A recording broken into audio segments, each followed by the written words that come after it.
3 KG পাইছে, 1.5 KG লাগছে আর 1.5 KG ভাই বিক্রি করেছে, বুঝছেন? অসহায় মানুষ মাংস পাইছে 10 কেজি, ওর বাসায় খাইতে লাগবো 2 কেজি, 8 কেজি বেঁচে জায়গা। অনেক নেশাখোররাও এইগুলি তৈরি মানে এই গোষ্ঠীগুলি আনে, আয়না বিক্রি করে নেশার টাকা যোগান করে।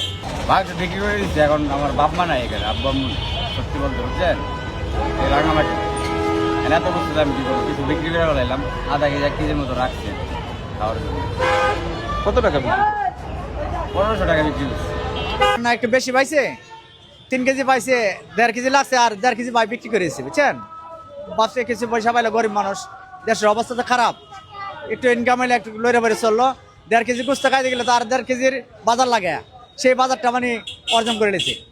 এটা চিন্তা করে মানুষ বিক্রি করতে হবে। আসলে তো 1-2 হাজার টাকা বিক্রি করে কি করবো, এটা তো কিছুই হবে না মানুষ। এগুলা ভাই খুব গরিব মানুষ, গরিব ছাড়া তো ভাই কের বাদ কে যায় না ভাই।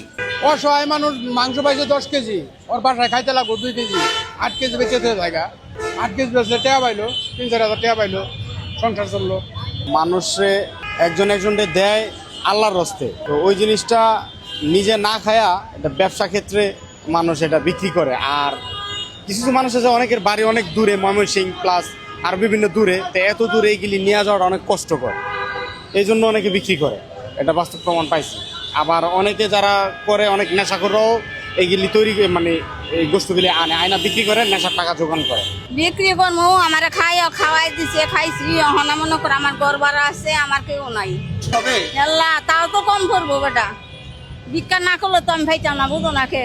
এই তো যারা মনে করেন টোকা টাকায় আনছে, যারা মনে করেন কাজ করে আনছে, হ্যাঁ আছে। দোকানেরটা হয়েছে একই চাপ, 1 মাংস, আর এইটা হয়েছে মনে করেন 36 মাংস, মানে 36 গরু মিলাইয়া 51 মিল করে এটা। টাকা হেরা তো দান্দায় ঘুরে, টাকার দান্দায় ঘুরে, হেরা মাংস তুলে না, হেরা বিক্রি করে। হেরা গুলি খাওয়ার দান্দায় ঘুরে না, গরিব মানুষের দেখে খাওয়ার